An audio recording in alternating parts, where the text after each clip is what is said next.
أهلا بكم مشاهدينا في هذا العدد الجديد من برنامج صريح جدا، والذي يأتيكم هذه المرة من ولاية تلمسان، وبالضبط من مدينة مغنية الحدودية. موضوعنا في هذا العدد الجديد حول مشكل الحدود الجزائرية المغربية التي ظلت مغلقة لأزيد من 20 سنة.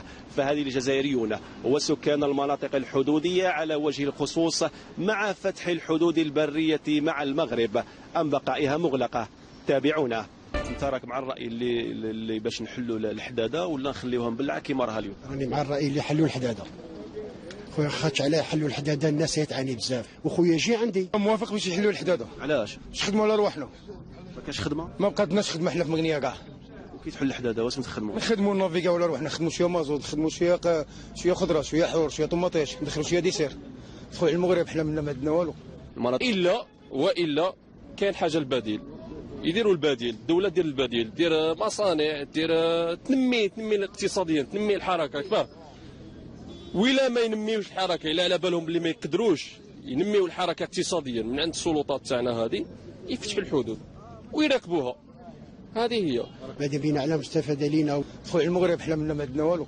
المناطق الحدوديه هذه فاش تستافد كي نحلوا الحداده؟ ما استفدنا والو. كما نقولوا حنا، كما نقولوا الشعب، كما نقولوا يخدم على راسه. كما نقولوا خصنا تنميه باش تبلع عليه الحداده، دير لهم تنميه والزينات، فاهم، باش الناس تخدم على راسها. ماذا بينا السلطه المعنيه ماذا بها تشوف وتخرج لواحد المخرج منا من هذه الحدود.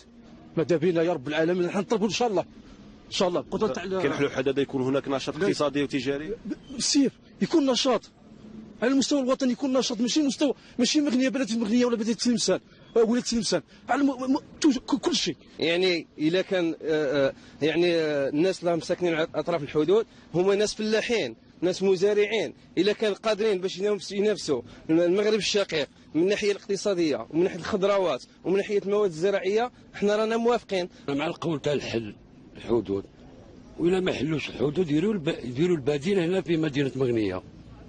هما مؤسسات هنا قداش بلعوهم.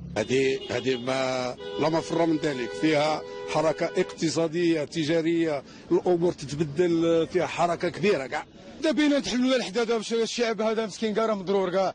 كنتو هذا صحاب برا كاع ما والو، اللي كان يخدم راه يخدم الجورني، اللي ما يخدم مع انطباعات وآراء سكان مدينة مغنية حول موضوع مشكل الحدود الجزائرية المغربية. في الأخير مشاهدينا، لاقتراحاتكم ما عليكم إلى أن تراسلونا على البريد الإلكتروني الظاهر أسفل الشاشة، دون أن ننسى الطاقم التقني الذي رافقني في هذا العدد، كمال عبيد وبوسيف حري.